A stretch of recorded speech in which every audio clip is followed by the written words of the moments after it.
Ang pamagat ng manhwa na ito ay maxed strength necromancer na nagsimula sa ika-4 na akademya ng siyudad ng Su. Sa loob ng malawak na espasyo sa loob ng akademya ay mga mag-aaral na nakatayo sa isang formation circle at sinasabihan ng isang matanda na principal ng akademya na si Shu Wei Jinlong. Nagbibigay siya ng talumpati para sa mga mag-aaral na ang araw na iyon ay ang araw na magiging mga player sila ng Inner World. Ang system na meron ang mundong ito na ang magdidikta ng kanilang mga job class kapag nakapasok na sila gamit ang formation. Sinasabihan niya sila na tadhana na ang magdidikta kung sila man ay siguro magiging isang malakas na swordsman, isang matyaga at makunat na knight, isang mabilis at maliksing assassin, o isang makapangyarihang mage.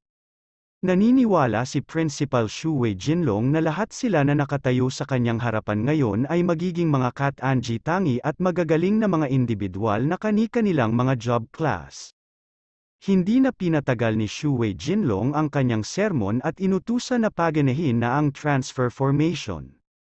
Nagsimula umilo ang formation circle sa ilalim ng mga mag-aaral na naroroon na umaasang makakuha ng kanilang klase at isa sa kanila ang isang binata na pagkatapos ng 18 taon matapos siyang ma-reincarnate sa mundong ito metigang naghintay para sa araw na ito. Siya si Qiao Yu, ang pangunahing tauhan ng ating kwento. Ang planetang kinaroroonan niya ngayon ay tinatawag na Kaiji Star, na isang ibang mundong na maraming pagkakapareho sa Earth. Ngunit hindi kagaya ng Earth, ang artipisyal at gawa ng tao na Inner World ay bigla-biglang umusbong na naging sanhi ng pagkakabaliktad ng mundo ng sangkatauhan. Dahil sa Inner World, maraming sari-saring mahihirap na mga dungeon ang sumulpot sa lahat ng dako ng mundo.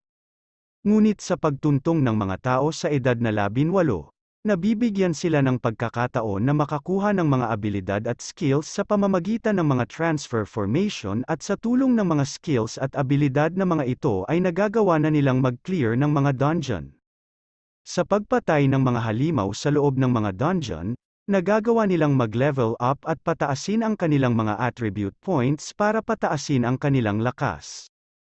Ang ito na ngayon ang pinagdadaanan ni Qiao Yu na nakapasok na sa Inner World sa pamamagitan ng formation at nakapikit ang mata habang binabati ng system bilang isang ganap na player.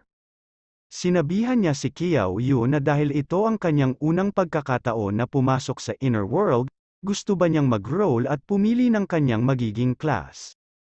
Sa isang espasyo na puno ng napakaraming koneksyon at makabagong mga system, matapang na tumayo si Qiao Yu at sumigaw ng oo habang nagmamakaawang nagdadasal sa kanyang isipan sa kanyang mga ninuno na sana hayaan siyang makakuha ng isang magandang class.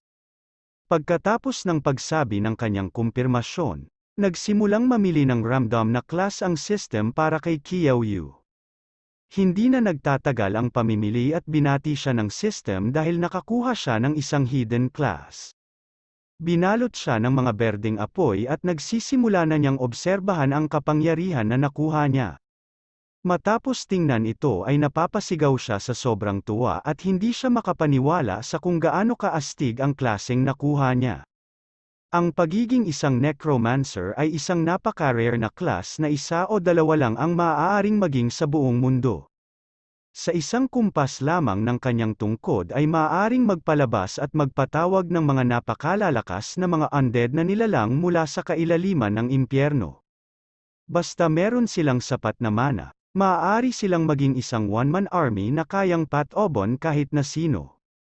Ibig sabihin, kapag nakakuha ka ng isang hidden class, magiging mas malakas ka kaysa sa ibang mga tao. Pagkatapos purihin ang necromancer class, tumingin-tingin na si Qiao Yu ng kanyang attributes sa kanyang status window. Siya ay isang necromancer na nasa apprentice realm pa lang.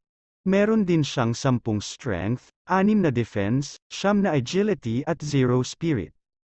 Nang makita na ang kanyang spirit ay nasa 0, nagulantang siya at hindi makapaniwala dahil anong necromancer ba naman ang walang spirit.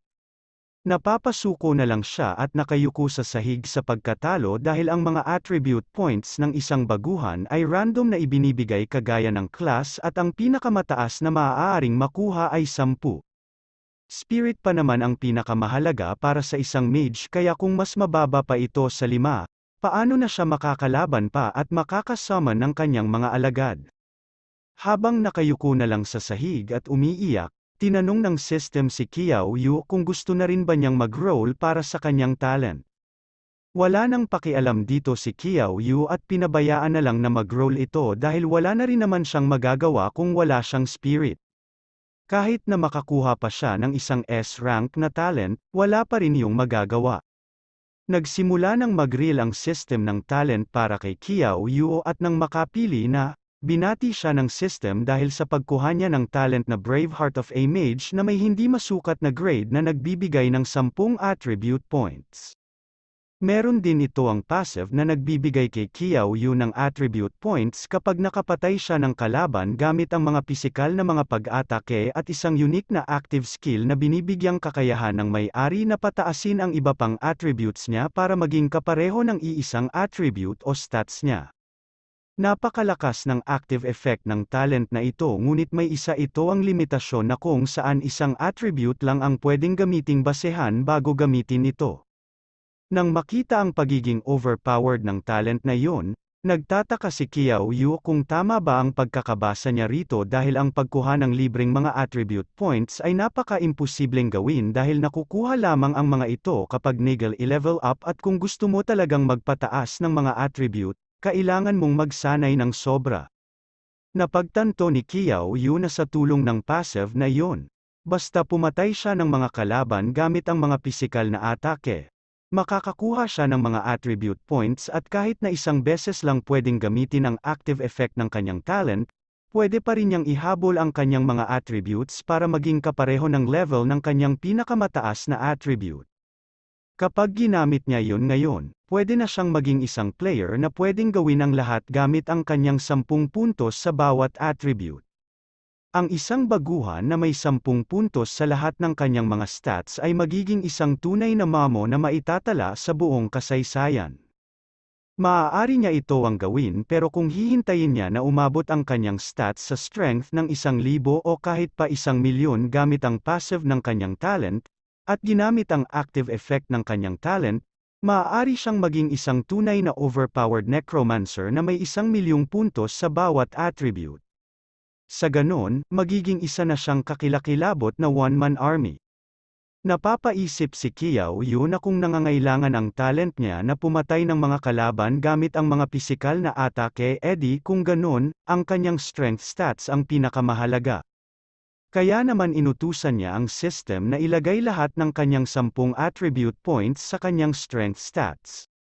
Kinumpirma naman ng system na matagumpay na nailagay ang 10 attribute points sa kanyang strength at ngayon ay meron na siyang 20 strength, 6 na defense, 9 na agility at 0 pa rin sa kanyang spirit. Matapos na ng tuluyan ang pagkuha ni Qiao Yu ng kanyang mga attributes at talent at susunod naman na ang pagre-register at pagtapos ng beginner task na ibibigay sa kanya dahil kapag natapos lamang ng isang baguhan ang beginner task na maaring masabi na ganap na nakakuha na ng class ang isang player. Sinimulan na ng system na ma-teleport si Qiao Yu paunta sa susunod na stage at nang makarating siya ay sinalubong siya ng isang elf na nakatayo sa isang maliit na portal. Pagkarating pa lang ni Qiao Yu ay binati na siya ng elf at nagpakilala bilang isang tagagabay niya na si Elaine. Tinanong niya si Qiao Yu kung may maitutulong ba siya sa kanya. Nang makita ang napakagandang babae sa kanyang harapan, hindi niya mapigilan na puriin ito sa kanyang isipan at magtaka kung talaga bang isang NPC lang ang nasa harapan niya. Sinagot niya ang elf at sinabing naruroon siya para magrehistro at tanggapin ang kanyang beginner task. Agad naman inilabas ng elf ang isang binalot na regalo na ang beginner's gift ni Qiao Yu at sinasabing masaya siyang tulungan si Qiao Yu sa kanyang hinahanap. Nang buksan ni Qiao Yu ang kanyang beginner's gift, binati siya ng system sa pagtanggap ng mga beginner equipment na old robe at beginner's staff. Nakakuha din siya dito ng isang F-grade skill book na Summon Skeletons. Agad namang na-equip kay Qiao Yu ang mga item na ibinigay sa kanya ng system. Ang robe na iyon ay isa lamang palamuti na walang dulot na karagdagang stat o effect, Ang summoning skill mula sa skillbook naman ay wala ring kwenta dahil wala rin siyang spirit para magamit ito. Ang tanging may parang silbi sa kanya ay ang patpat na iyon na mukhang malakas at sa tulong ng kanyang 20 na strength stats, magiging napakagandang gamit iyon para hampasin ang kanyang mga kalaban. Nang marinig ito, medyo nagtaka ang elf na tagagabay niya dahil hindi iyon ang dapat na gamit ng beginner staff. Matapos makuha at makita ang kanyang mga regalo, tinanong na niya si Elaine kung ano na nga ba ang beginner task niya. Itinuro naman ni Elaine ang portal sa likod niya at sinabing ang kanyang misyon ay ang tumakas mula sa Misty Cave. Para sa misyong iyon, kakailanganin ni Qiao Yu na maging napakaingat. Hindi rin dapat niya patayin ang anumang mga skeleton soldiers na makasalubong niya at hanapin ang pinakamabilis na daan para makatakas mula doon. Bago pa man masabi ni Elaine ang parusa sa hindi pagkumpleto sa misyon, nag-teleport na agad si Qiao Yu na lubos na ipinagtaka ni Elaine. Lumilingon-lingon siya sa paligid at hinahanap kung saan napadpad ang baguhan kanina na kaharap niya. Pagkalabas sa portal, naglakad na agad siya sa Misty Cave na napakadilim at puno ng mga kalansay ng mga namatay at mga kaluluwa nila. Pinagmamasdan ni Qiao Yu ang madilim na kuweba at tinitingnan ang mga potensyal na panganib doon. Napalingon din siya nang maalala na parang may sinasabi ata si Elaine bago siya pumasok na tila babala kung ano ang mangyayari kung hindi niya natapos ang task. Ngunit hindi na ito inisip ni Qiao Yu nang matagal at kahit na ano paman, hindi naman siguro magiging ganoon kahirap ang isang task na ibibigay sa isang baguhan. Pinansin din ni Qiao Yu ang dami ng mga bungo sa loob ng kuweba na lubos niyang ipinagtataka. Naalerto siya ng isang kalansay na may berdeng kumikinang na mata at pasugad sa kanya gamit ang kutsilyo na ito. Ang halimaw na iyon ay isang normal na skeleton soldier na may 5th strength, isang agility at walang depensa. Inihanda ni Qiao Yu ang kanyang tungkod at sinalubong ang pasugad na kalansay. Malakas niyang hinampes ang kalansay kung saan ang lahat ng 20 na ito ang HP ay naubos sa isang tira. Nang nakita ang ulo ng skeleton soldier na gumulong ay nagtaka ito kung talagang patay na ba ito. Napakomento rin siya na napakahirap talaga para sa kanya ang hindi makagamit ng magic. Kinumpirma na nga ng system na nakapatay si Qiao Yu ng isang skeleton soldier gamit ang pisikal na pag-atake at dahil dito binigyan siya ng isang attribute points at 3 experience. Binati rin siya ng system sa pagpatay ng kanyang unang halimaw sa isang tira lang na kapalit ay isang A-grade na passive skill na tinatawag na Miracle of Might. Dinodoble ng passive skill na ito ang attack power ng ginagamit base sa bilang ng strength stats na ito.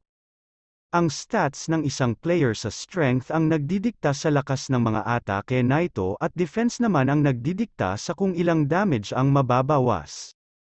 Ang isang puntos ni Qiao Yu sa strength ay katumbas ng isang puntos ng attack power kaya naman, kung ang kalaban niya ay may 0 defense kagaya ng skeleton soldier kanina, magagawa niyang magdulot ng 42 na damage sa isang tira lang. Para kay Qiao Yu ay napaka-overpowered na ito dahil dinodoble lang na ito ang atake niya na nakukuha rin niya sa pagpatay ng mga halimaw. Mukhang matapos niyang patayin ang isa sa mga skeleton warrior, nagising ang iba pang mga kauri na ito.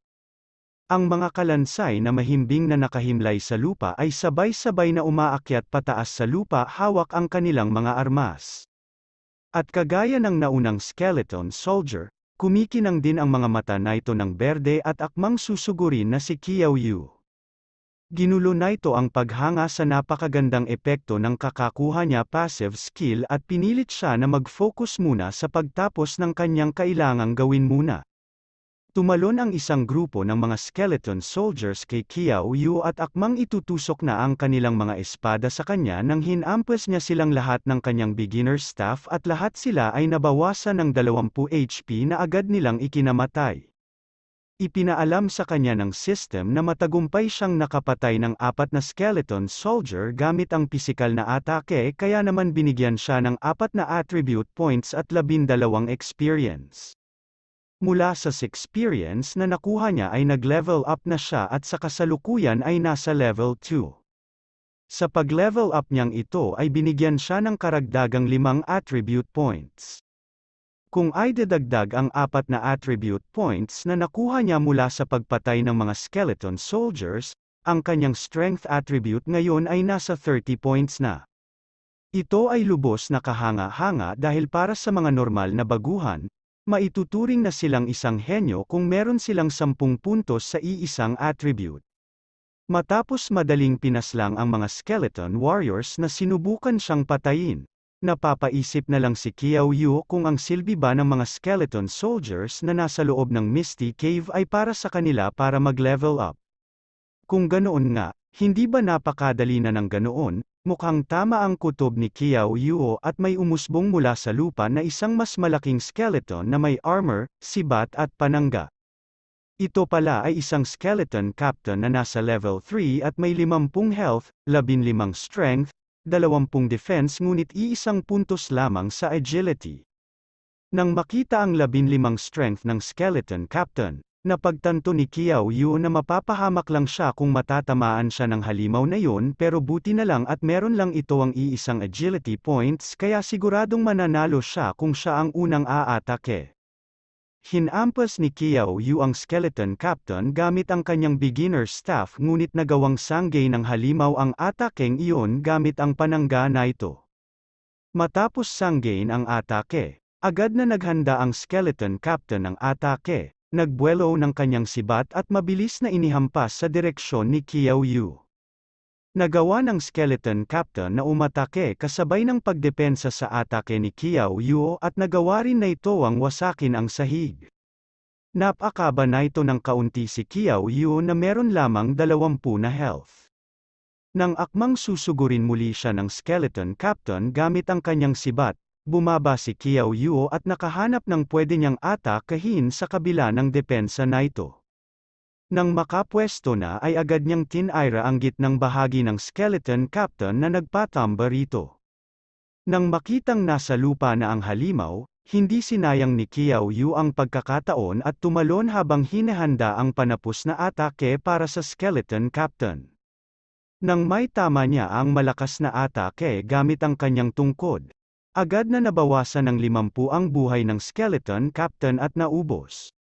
Ipinaalam sa kanya ng system na nagawa niyang patayin ang skeleton captain gamit ang pisikal na atake at dahil doon, nabigyan siya ng 3 attribute points at 10 experience. Itinusok ni Qiao Yu ang kanyang tungkod katabi ng unti-unting nawawalang tira ng skeleton captain. Mula sa namatayan ng skeleton captain ay may lumabas na isang kumikinang na dilaw na bilog.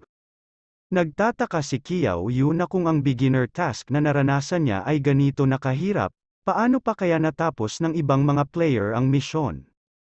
Nang makita ang kumikinang na bola, pinulot ito ni Qiao Yu at naaalala na may sinabi ang principal kanina tungkol sa pagkakaroon ng Hansa na maaaring makakuha ng core matapos mapatay ang isang halimaw at mula rito ay makakatanggap ng random na gantimpala kapag binuksan ito. Hindi na makapaghintay si Qiao Yu na malaman kung ano ang matatanggap niya at nang buksan ay nakakuha siya ng isang D-grade disposal item na skeleton fist set. Matapos na gamitin ito ay mabibigyan ang nakasuot ng 100% na Hansa na makapagdulot ng critical damage. Nasasayangan lang ng kaunti dito si Qiao Yu dahil mas maganda sana ang item na yun kung hindi yun isahan lang gamit at maging permanente. Matapos na mapatay ang skeleton captain, mukhang marami pang kasunod na skeleton soldiers na umuusbong mula sa lupa. Lumingon patalikod si Qiao Yu at mukhang paparami ng paparami ang mga lumalabas na mga halimaw. Naghanda si Qiao Yu ng kanyang atake habang hinaharap ang mga skeleton soldier na tumetalon na pasugad kay Lin Moyo dala ang kanilang mga armas. Alam ni Qiao Yu na nasa level 2 pa lang siya ngayon kaya naman nasa nakakaawang 20 points lamang ang kanyang health kaya naman mas mainam na mag-ingat para hindi siya matamaan ng mga skeleton warrior. Sinalubong ni Qiao Yu ang mga paparating na mga skeleton at isa-isa silang dinurog at na one-hit gamit nagkanyang simpleng tungkod. Sa isang combo ng mga pag-atake ay sapat na para tapusin ang lahat ng mga kalaban niya at ang pagpatay sa mga ito ay naging dahilan para siya ay mag-level up muli. Ang level up niyang ito ay nagbibigay sa kanya ng karagdagang 10 attribute